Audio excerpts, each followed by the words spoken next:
Hello guys and welcome to Skynomics academy.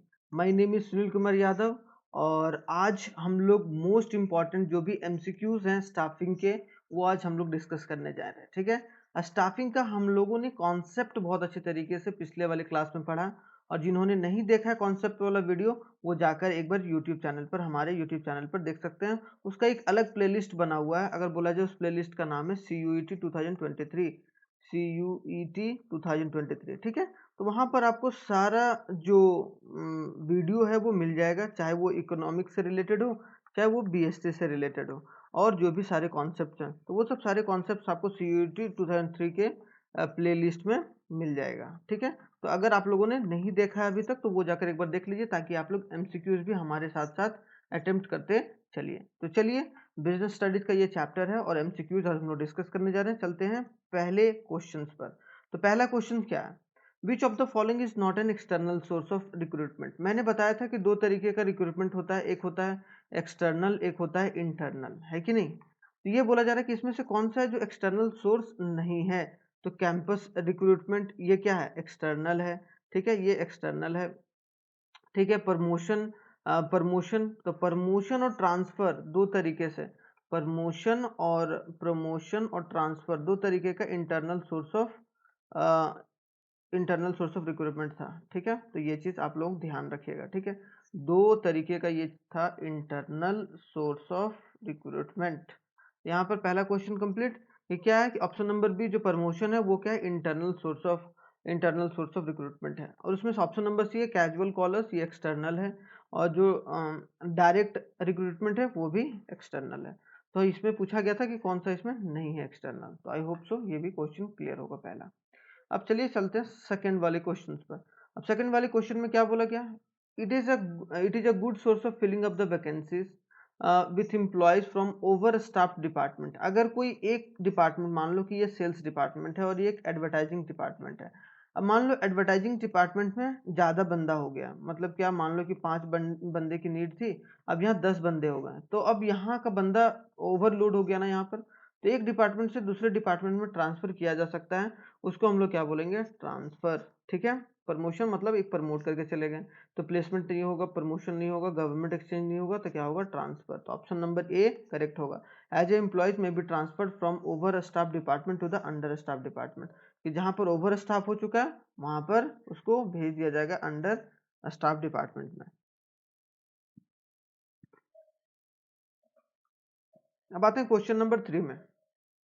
Question number 3 में क्या बोला है, under this method of recruitment के कौन से मेथड ऑफ रिक्रूटमेंट में a notice is placed on the notice board, जहां नोटिस बोर्ड में प्रॉपर एक नोटिस बोर्ड में चिपका दिया जाता है कि भाई इतने वैकेंसी है यहाँ पर, जो इंटरेस्टेड बंदे हैं वो आके यहाँ पर अप्लाई कर सकते हैं। तो ऑप्शन नंबर डी है, या नन ऑफ द एबव। यहाँ डायरेक्ट रिक्रूटमेंट में क्या किया जाता है, नोटिस बोर्ड में लगाया जाता है कि भाई इतने बंदों का रिक्रूटमेंट है। कैजुअल कॉलर नहीं होगा नोटिस बोर्ड में, लेबर कॉन्ट्रैक्टर नहीं होगा, रिकमेंडेशन ऑफ एम्प्लॉयज नहीं होगा। तो नन ऑफ द अबव, इसका आंसर क्या होगा, डायरेक्ट रिक्रूटमेंट। तो क्वेश्चन नंबर 3 भी कंप्लीट है।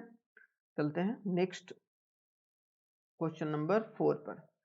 ठीक है, देखिए भाई, आप लोगों को जो एमसीक्यूज दिया जा रहा है वो बहुत ही एक अच्छे क्वालिटी का एमसीक्यूज है, तो आप लोग उसी तरीके से सारे एमसीक्यूज को एनालाइज कीजिए और उसको सही तरीके से देखिए, ताकि आप लोगों का जो एक इम्पोर्टेंस है या फिर CUT के लिए जो भी आप तैयारी कर रहे हैं वो बहुत अच्छे तरीके से तैयारी कर सकें। और अगर कोई भी क्वेश्चन में डाउट होता है तो हमारे व्हाट्सएप नंबर पर एक बार आप लोग आराम से कॉल कर सकते हैं या फिर मैसेज डाल के पूछ सकते हैं। वी आर अवेलेबल 24/7 में जवाब मिलेगा आप लोगों को। ठीक है, अभी जब the following is an internal source of recruitment, इसमें से कौन सा है वो इंटरनल सोर्स ऑफ रिक्रूटमेंट है, तो क्या ऑप्शन नंबर ए ट्रांसफर है, जो कि हम लोगों ने अभी पढ़ा है। Question number 5, which of the following is not an advantage of using a external, इसमें से कौन सा एडवांटेज नहीं है, मतलब जो डिसएडवांटेज है। क्यों, क्या है, तो ये क्वालिफाइड पर्सनल्स मिलते हैं, ये बात सही है भाई। वाइडर चॉइसेस मिलता है, फ्रेश टैलेंट भी मिलता है, इकोनॉमिकल सोर्स बिल्कुल नहीं है, इकोनॉमिकल बिल्कुल नहीं है। इसमें क्या होता है कि इन्वॉल्व हाई कॉस्ट लगता है जब भी आप एक्सटर्नल रिक्रूटमेंट करते हैं। क्यों, क्योंकि आपको बंदे को भेजना पड़ता है, बहुत सारे पीपल्स को आपको हायर करना होता है ताकि वो दूसरे लोगों को हायर कर सकें, चाहे वो कैंपस में जाके हो या बहुत सारी चीज़ें हैं। तो कैंपस रिक्रूटमेंट हो गया, तो यहाँ पर कॉस्ट ज़्यादा हाई लगता है एक्सटर्नल सोर्स में। तो चलिए, क्वेश्चन नंबर 5 भी क्लियर हो गया।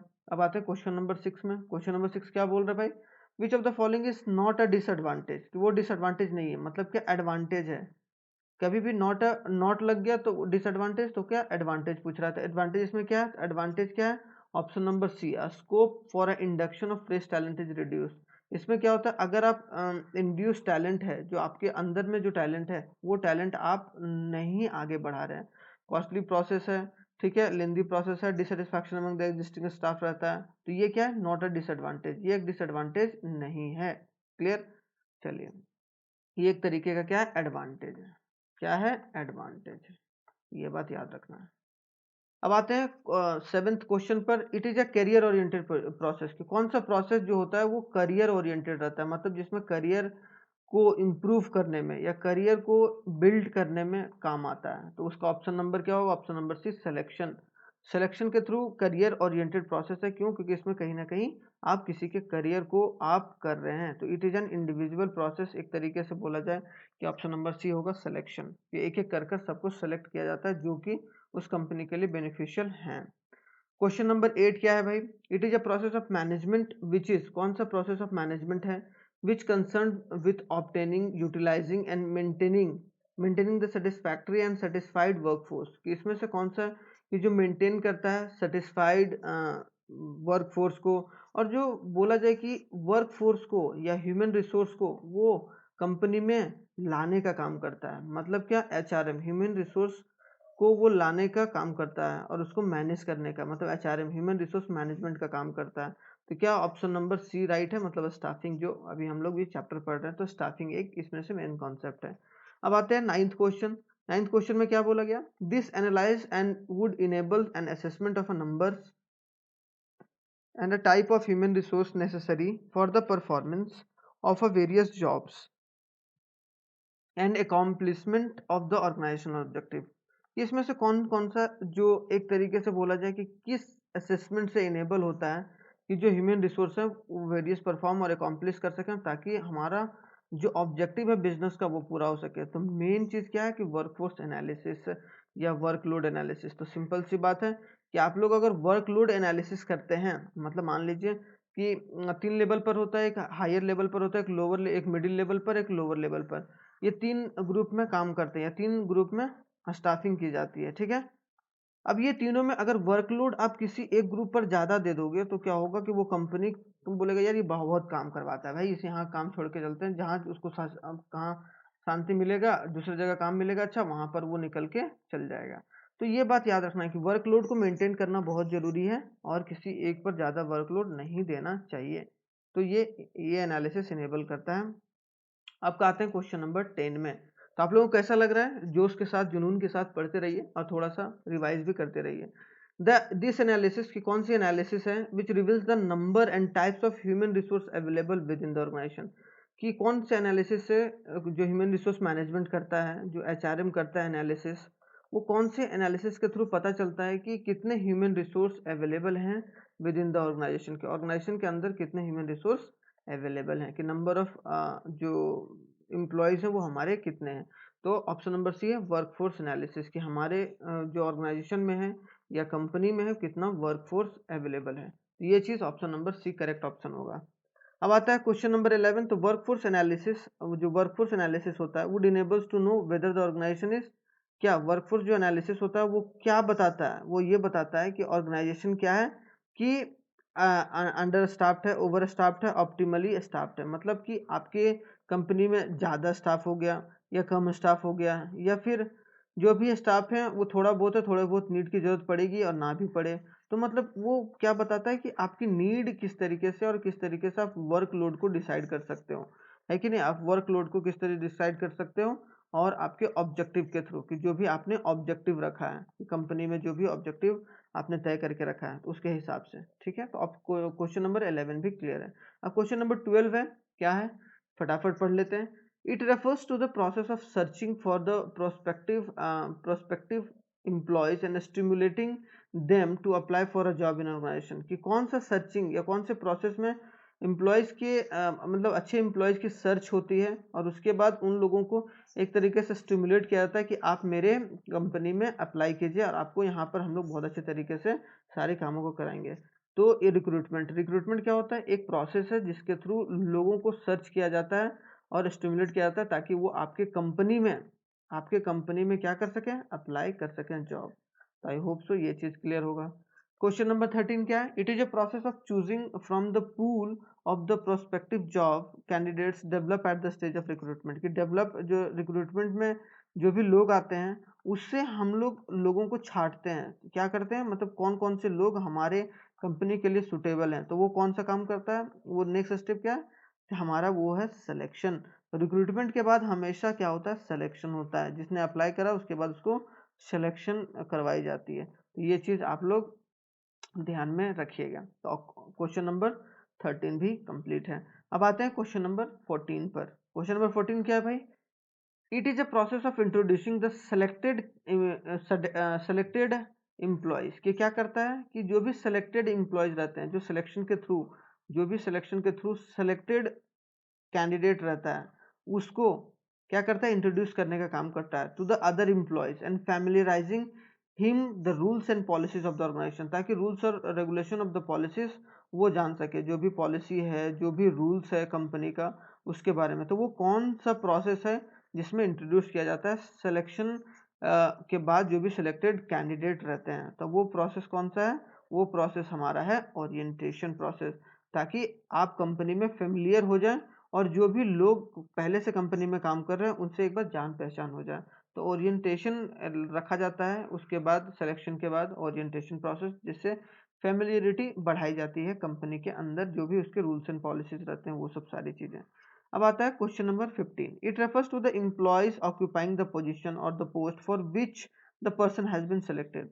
कि अब कौन सा की रेफर करता है कि जहां पर एम्प्लॉयज कौन से पोजीशन के लिए जा रहा है या किस पोस्ट के लिए उसे वो क्या हो रहा है? जॉब मिला है। मतलब उसका जो सिलेक्शन हुआ है वो किस पोस्ट के लिए हुआ है। तो ये चीज़ किस में है मोस्ट इम्पोर्टेंट? ये है हमारा प्लेसमेंट। कि आखिरकार आपका प्लेसमेंट कहाँ है। मतलब एक तरीके से बोला जाए कंपनी में प्लेसमेंट किस तरीके से की गई है। ठीक है, तो ये चीज़ आप लोग ध्यान रखिएगा। अब आते हैं क्वेश्चन नंबर कौन सा है? Question number 16। क्वेश्चन नंबर 16 क्या है भाई?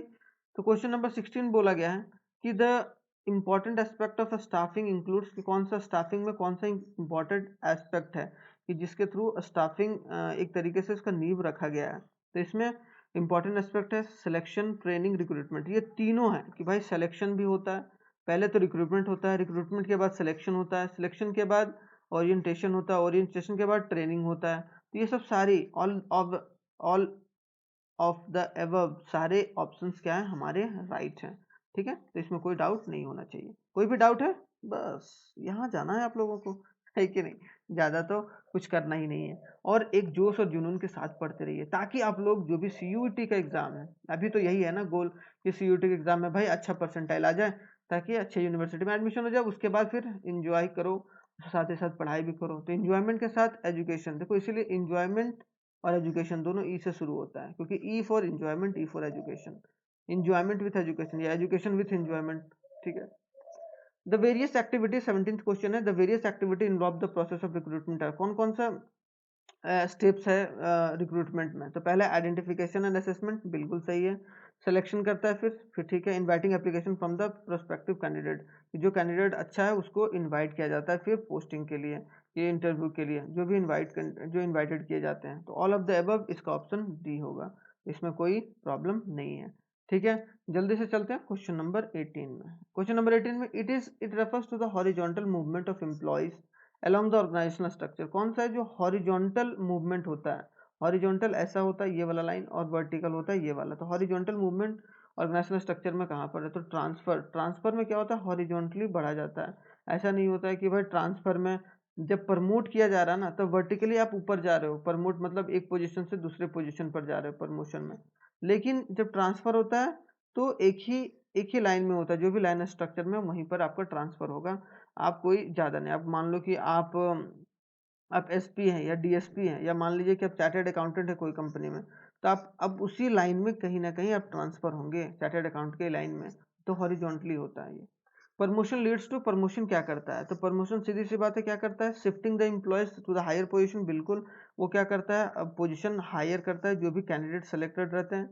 Interesting the higher responsibility, responsibility भी बढ़ाया जाता है उन लोगों को ताकि वो एक तरीके से रिस्पॉन्सिबल हो सकें और कंपनी के लिए और अच्छे तरीके से काम भी कर सकें। इंक्रीज द स्टेटस, और उस एम्प्लॉयज़ का क्या होता है, एम्प्लॉय का स्टेटस भी बढ़ता है। क्यों? क्योंकि वो एक प्रमोशन मिलता है उसे एक पोजीशन हायर में, तो इससे क्या होता है उसकी सैलरी भी इंक्रीमेंट होती है, और जहाँ सैलरी इंक्रीमेंट होगी तो मोटिवेशन अपने आप ही आ जाएगा। कहाँ? सैलरी से भी मोटिवेशन आएगा ही आएगा। तो ऑप्शन नंबर डी होगा ऑल ऑफ द अबव, ये राइट आंसर है।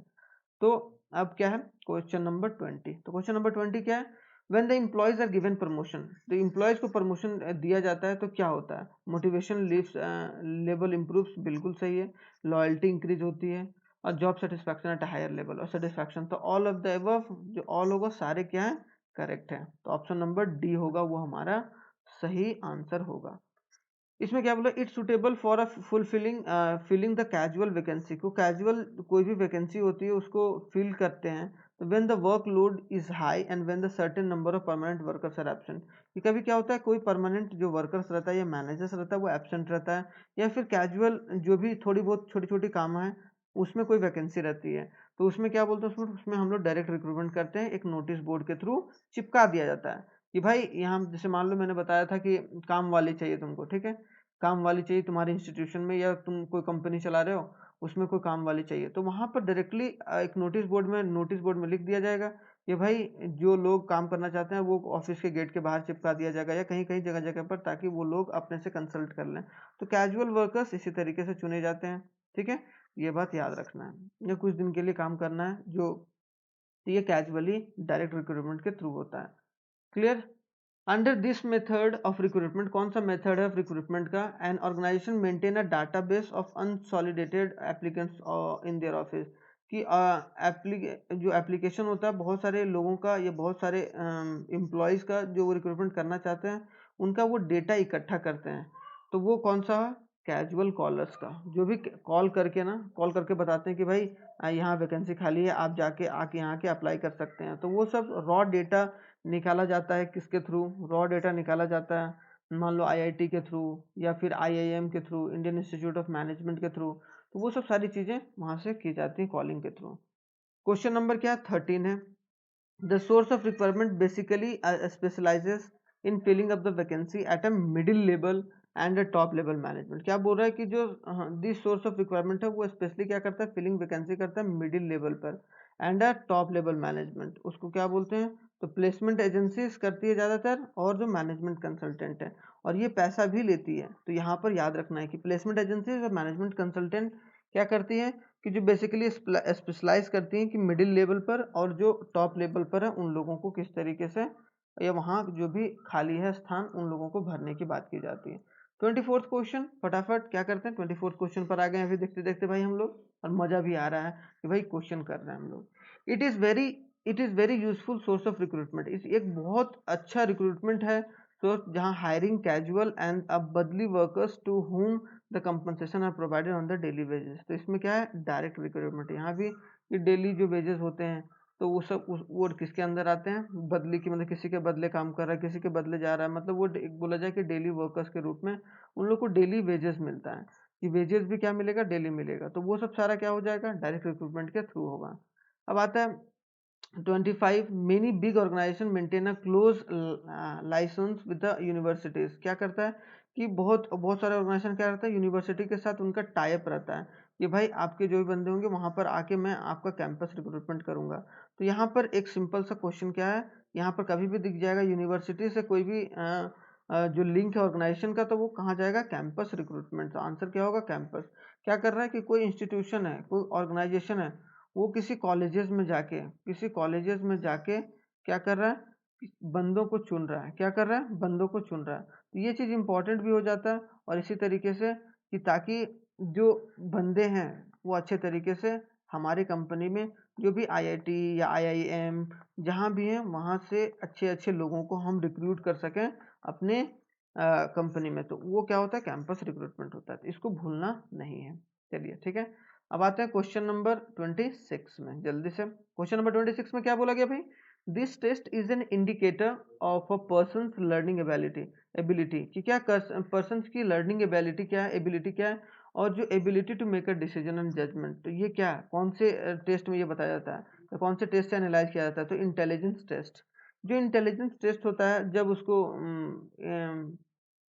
उसको सारा काम दिया जाता है या फिर ज़्यादा जब इंटरव्यू हो जाता है, इंटरव्यू के समय में जो रिटन टेस्ट होता है या जो भी इंटेलिजेंस टेस्ट ली जाती है इंटरव्यूअर के थ्रू, तो वो सब सारी चीज़ें क्या होता है कि वो एक इंडिकेटर है पर्सनल की लर्निंग एबिलिटी की, वो कितना जल्दी लर्न कर सकता है और उसके अंदर डिसीजन मेकिंग का मतलब डिसीजन ले पा रहा है या नहीं ले पा रहा है। तो वो सब सारे क्वेश्चन इंटेलिजेंस टेस्ट के थ्रू पता चल जाता है। तो ऑप्शन नंबर सी करेक्ट आंसर है।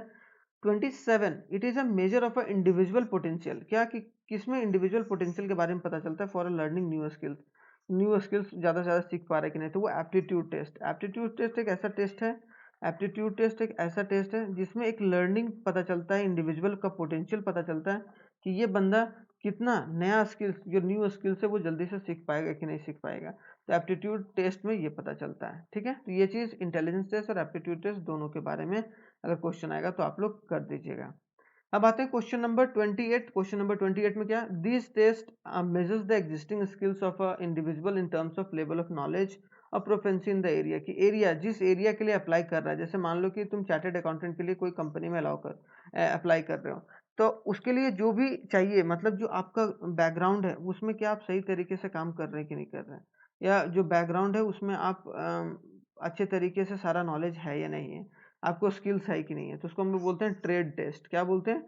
Trade test. ये याद रखना है कि किसी का अगर उसके फील्ड से या उसके स्किल से रिलेटेड, जो उसके पास पहले से स्किल है, उसका अगर टेस्ट होता है तो उसको हम लोग बोलते हैं ट्रेड टेस्ट। तो इसमें कोई कंफ्यूजन नहीं होना चाहिए। Question number 29, this test are used to know the pattern of interest and involvement of a person. कि पर्सन जो है वो कितना सोशली इन्वॉल्व है, मतलब सोशल बंदा है कि नहीं है, सामाजिक बंदा है कि नहीं, और उसका इंटरेस्ट किस किस चीज़ों में है। तो option number D, interest test. यहाँ इंटरेस्ट कहीं लिखा जाएगा तो वो कौन सा है? इंटरेस्ट टेस्ट की, इंटरेस्ट टेस्ट से पता चलता है। तो आई होप सो ये चीज़ क्लियर होगा। 29th question. अब आते हैं क्या 30th क्वेश्चन। 30th क्वेश्चन में बोला गया which of the following is not in benefit of training. इसमें से कौन सा है जिसमें बेनिफिट नहीं है training and development of an organization का? तो ऑप्शन नंबर बी है, enhance the employment employees productivity. क्या है कि वो इज नॉट अ बेनिफिट बोला है, वो बेनिफिट नहीं है। क्या कि प्रोडक्टिविटी अगर बोलेगा तो उसमें एम्प्लॉयज की बेनिफिट है? नहीं, उसमें किसका बेनिफिट है? उसमें कंपनी की बेनिफिट है। Lead to a better career of individuals, reduce the absentees, कम कर सके, help to avoid a wastage of money. तो ऑप्शन नंबर बी है वो, it is not a benefit of training and development. वो benefit नहीं है ट्रेनिंग और डेवलपमेंट का। अब आता है question number 31, which of the following is not on the job training method. कि कौन सा है इसमें से नहीं है ऑन द जॉब, कि जॉब के साथ साथ ट्रेनिंग आपको मिल रहा है। तो इसमें क्या है? डी होगा। वेस्टिबुल ट्रेनिंग क्या है? Off the job training method है। तो अप्रेंटिसशिप ट्रेनिंग, इंडक्शन ट्रेनिंग या इंटर्नशिप ट्रेनिंग, ये क्या है? एक तरीके से क्या है? On the job training method है। On the job training method. ठीक है, on the job training method. और ये जो है, जो वेस्टिबुल ट्रेनिंग है, वो क्या? ऑफ द जॉब है, ऑफ द जॉब। तो ये बात याद रखना है, थोड़ा सा इसको लर्न कर लीजिएगा ताकि आप लोगों का दिमाग में एक बार अच्छे तरीके से चला जाए। आते हैं क्वेश्चन नंबर 32 में, under which of the following, under this method of training a trainee is put under the guidance of master workers. कि कौन से ट्रेनिंग मेथड में जहां पर एक मास्टर वर्कर जो रहेगा, मतलब उस काम में बहुत अच्छा है, जो मास्टर, उसके अंदर में आपको एक तरीके से ट्रेन किया जाता है। तो वो कौन सा हो जाएगा? वो कौन सा हो जाएगा? वो अप्रेंटिसशिप टेस्ट होगा। ठीक है, तो ये बात याद रखना है कि आपको एक मास्टर वर्कर के अंदर आपको काम करना है जो पहले से अच्छा से एक्सपर्टीज है। अब 33 आ गया, this type of training method adopt when the employees have to handle a sophisticated machinery and equipment at a work place. कि कौन सा ट्रेनिंग दिया जाता है वैसे एम्प्लॉयज को जो कि मशीन्स को हैंडल करने वाले होते हैं, या जो मशीन्स हैंडल करेंगे और साथ ही साथ जो भी इक्विपमेंट्स होगा उसको एट अ वर्क प्लेस उसको कैसे किस तरीके से हैंडल किया जाए, तो उसको बोला जाता है वेस्टिबुल ट्रेनिंग। है कि नहीं? वेस्टिबुल ट्रेनिंग जो मैंने बोला, ऑफ द ट्रेनिंग। ठीक है, ये चीज़ याद रखना है, क्योंकि आपको मशीन के साथ जाके उसको बताना पड़ता है कि आपको किस तरीके से ख्याल रखना है, कैसे कैसे यूज़ करना है, और किस तरीके से अगर कोई डैमेज हो जाएगा तो किस तरीके से अलार्म वगैरह बजाना है। तो क्वेश्चन नंबर 34 अब आता है। Question number 34, this type of training provides a new employees of an organization in order to familiarize them with the organization rules and policies and their superior and subordinate and so on। तो इसको हम लोग induction training बोलते हैं। कि जो आपको new employees को जो ऑर्डर देता है ताकि फेमिलियर हो सके रूल्स एंड रेगुलेशन पर और उनके सुपीरियर से और सबऑर्डिनेट से, तो वो ट्रेनिंग क्या हो जाएगा, इंडक्शन ट्रेनिंग हो जाएगा। ठीक है, जिसमें आपको फेमिलियरिटी बढ़ानी होती है या जिसमें बढ़ाया जाता है उसका इंडिविजुअल एम्प्लॉयज़ का। विच of the following activities lie between the scope of human resource department, कि इसमें कौन सा जो एक्टिविटी वो ह्यूमन रिसोर्स डिपार्टमेंट के अंदर आता है। तो इसमें ऑप्शन नंबर डी होगा, all of the above, formulating compensation incentive, कि भाई कितने को कितना इंसेंटिव मिलना चाहिए, कितना उसका वेतन होना चाहिए, वो सब सारा डिसाइड करता है। कंपनसेशन कितना मिलना चाहिए, मतलब सैलरी और वेजेस कितना मिलना चाहिए, वो सब सारी चीज़ें। Ensuring the healthy labour relationship, healthy labour relationship क्या है, और यूनियन मैनेजमेंट रिलेशनशिप, सारी चीज़ें कि भाई लेबर और यूनियन के बीच में अच्छे तरीके से तालमेल है कि नहीं, रिलेशन है कि नहीं, वो सब सारी चीज़ों को कौन देखता है, ह्यूमन रिसोर्स डिपार्टमेंट। मैंने बताया है पूरे बकायदा पूरे नोट्स में, अगर आप लोग पढ़ेंगे तो आप लोगों को फटाफट सारी चीज़ों को पता चल जाएगा। Creating a provision of social securities and welfare of the employees, और सोशल सिक्योरिटी और वेलफेयर बना रहे हैं। तो ये ऑप्शन नंबर डी, जितने भी सारे ऑप्शन दिए हैं वो सब सारे क्या हैं कि एक ह्यूमन रिसोर्स डिपार्टमेंट के अंदर आते हैं, ह्यूमन रिसोर्स डिपार्टमेंट के अंदर। तो I hope so question number 35 भी क्लियर होगा। अब चलिए चलते हैं 36 पर। 36 क्या है, बोला बोला गया है कि identify the correct sequence, identify करने बोला है correct sequence of the steps involve the staffing process, के स्टाफिंग का करेक्ट सीक्वेंस क्या है। तो एस्टिमेटिंग द मैन पावर, पहले मैन पावर को एस्टिमेट करेंगे, फिर रिक्रूटमेंट करेंगे, फिर सिलेक्शन करेंगे, फिर प्लेसमेंट करेंगे, फिर ओरिएंटेशन करेंगे। तो ये हमारा ऑप्शन नंबर डी होगा, वो राइट होगा। ऑप्शन नंबर शुरुआत में क्यों ये गलत है भाई, कि रिक्रूटमेंट पहला नहीं होगा, सिंपल सी बात है। एस्टिमेटिंग मैन पावर भी ठीक है, सिलेक्शन नहीं होगा, पहले रिक्रूटमेंट होगा, तो ये चीज़ गलत है इसमें। इसमें क्या सिलेक्शन सबसे शुरुआत में दे दिया, तो ये गलत है। तो सबसे पहले क्या होगा, एस्टिमेट करो मैन पावर को, फिर रिक्रूट करो, फिर सेलेक्ट करो, फिर प्लेसमेंट दो, फिर ओरिएंटेशन दो। ठीक है, तो ये पूरा एक तरीके से प्रोसेस है सिलेक्शन स्टाफिंग का। ठीक है, तो स्टाफिंग प्रोसेस समझ में आ गया। Which of the following, identify the correct sequence of step of selection process, selection process का। तो पहला क्या, बैकग्राउंड चेकिंग होगा, रेफरेंस के कहाँ से आया है और किस तरीके से सिलेक्शन होगा, फिर सिलेक्शन डिसीजन लिया जाएगा, फिर मेडिकल एग्जामिनेशन होगा, फिर जॉब ऑफर होगा, फिर कॉन्ट्रैक्ट होगा, कॉन्ट्रैक्ट ऑफ एम्प्लॉयमेंट, फिर लास्टली क्या होगा, एक कॉन्ट्रैक्ट दिया जाएगा जिसमें देखा जाएगा कि भाई सही तरीके से है नहीं। तो सबसे पहले तो जॉब ऑफर दिया नहीं जाएगा, तो ऑप्शन नंबर सी तो वैसे गलत है। रेफरेंस ऑफ बैकग्राउंड ठीक होगा, सिलेक्शन ऑफ ये भी होगा, लेकिन कॉन्ट्रैक्ट शुरुआत में नहीं दिया जाएगा, पहले मेडिकल वगैरह जांच होगा। मेडिकल एग्जामिनेशन शुरुआत में तो नहीं कराओगे, तो ये गलत है, इसीलिए ऑप्शन नंबर डी इसका करेक्ट ऑप्शन है।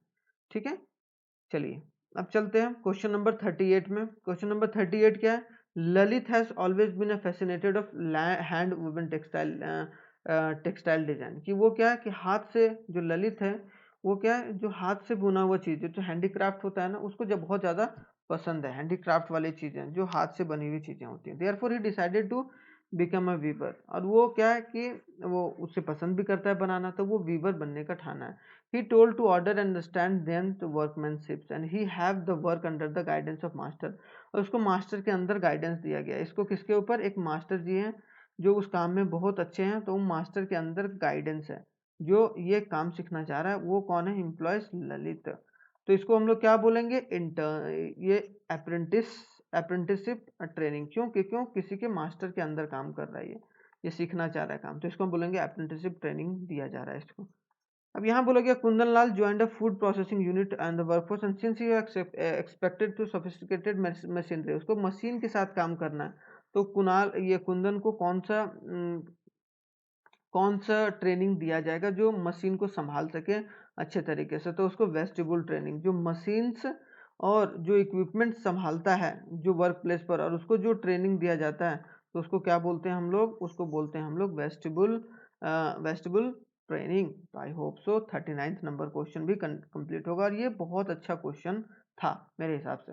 ठीक है, अब आता है लास्ट क्वेश्चन जो हमारे ये पूरे पीडीएफ का है, या फिर बोला जाए ये इस क्लास का। In the job application form the post of the production manager Ketan has given a detail of present employer and the company contracted a general manager of his present company to establish Ketan credibility, identify the steps of selection, कौन सा steps है, तो reference in background, कि उसको background के हिसाब से उसको एक तरीके से उसका पोस्ट दिया गया है कि नहीं, बैकग्राउंड के हिसाब से उसको चेक किया गया और उसके हिसाब से उसकी पोस्टिंग की गई या उसको कॉन्ट्रैक्ट साइन किया गया। तो जो पोस्टिंग अगर उसको बैकग्राउंड के देख के किया जाता है, तो उसको हम लोग क्या बोलते हैं कि रेफरेंस एंड बैकग्राउंड चेकिंग के हिसाब से।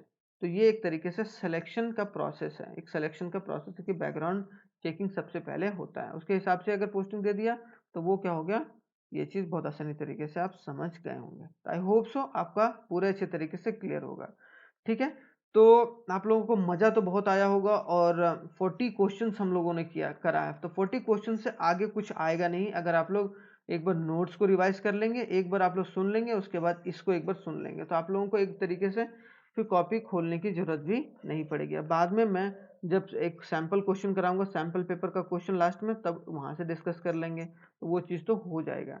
तो आराम से keep calm and do not forget we have a class tomorrow. कल हम लोग को फिर से क्लास होगी, मतलब कल क्लास का मतलब क्या, मंडे को क्लास होगी, तो ये बात याद रखिएगा।